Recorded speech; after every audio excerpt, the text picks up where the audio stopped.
akekho njengawe. Igama lakho liyaphila, linguwe, linguyebo, lingu-ameni. Even in this time, Baba, egameni likaJesu siletha kuwe lo mbono Baba ukuthi awukhule ufike endaweni Baba wethu onamandla la kungakaze uNkulunkulu kufike khona umuntu amemezela umbuso kaJesu.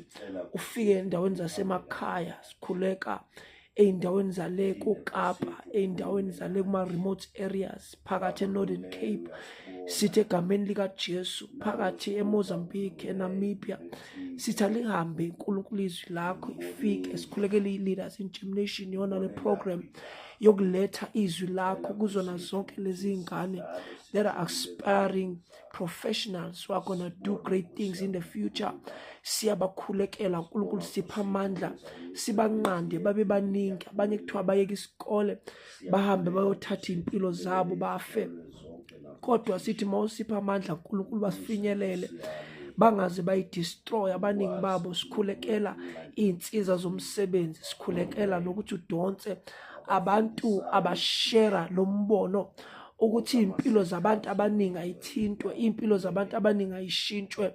Siletha kuwe lo mkhuleko Baba wethu ongcwele ezweni lonke, abantu bonke belalele. Father God, we pray that let this program of inspiring young men and women to grow and work hard and achieve great things in their schooling careers, let this vision grow and reach the remote areas. That is what we are praying about.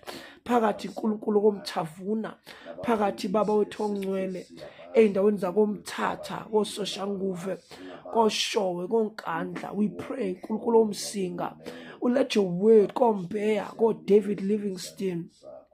We pray egameni namandla likaJesu mnini mandla onke ukuthi alifinyelele ivangeli koLampur Baba wethu namandla, ukuthi alifike izwi lakho kuzo zonke lezi ndawo, koScotland, phakathi uNkulunkulu ey'ndaweni zasemakhaya, koNongoma, alifike uNkulunkulu izwi lakho, ifike le program ngalezi ndlela wena ozobe uyihlelile egameni likaJesu, kushintshwe iy'mpilo zabantu, kutransform iy'mpilo ko-Paraguay, ko-Uruguay, phansi le ku-Gulf of Mexico, bafike abantu babanjwe izwi lakho, ngoba wena uyinkosi yamakhosi, unamandla. In the islands of Fiji sithi alingene izwi lakho, phakathi ko-Canada, phakathi ko-Uruguay, sithi uNkulunkulu ngena, uNkulunkulu onamandla, ko-Madagascar, phakathi uNkulunkulu kwaba-Aborigines, uNkulunkulu onamandla, aliye izwi lakho ko-Iceland.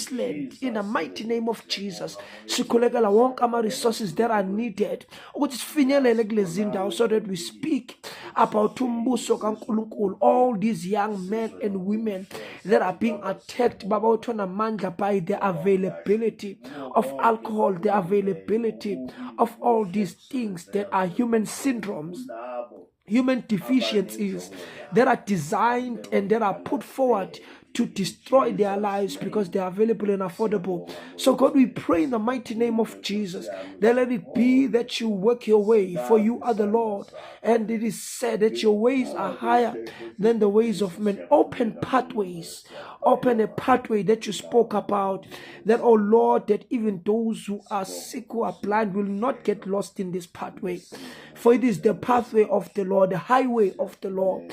We come before you, oh great Jesus, that, oh, may you guide us in this highway. Help us, oh God. Help us reach places that have never been reached. Help us impact lives that have never been impacted with the word of wisdom and the gospel before. Help, Almighty God, your movement and your mission grow into places that have never been reached before.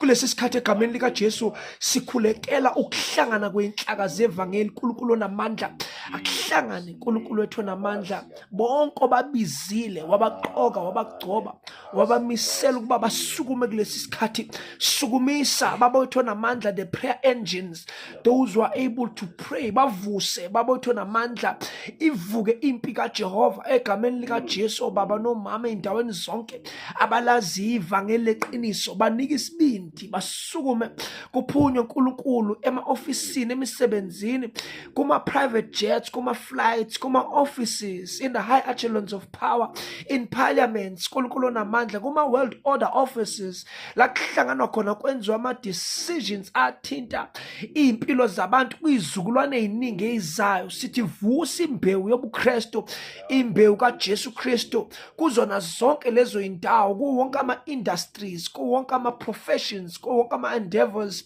kuwo wonke, even in the scientific world, in the science world. Vusa iy'nsizwa ney'ntombi ey'zoma ngegama likaJesu zimele ivangeli. Siza kuwe Baba, gama likaJesu thembekile.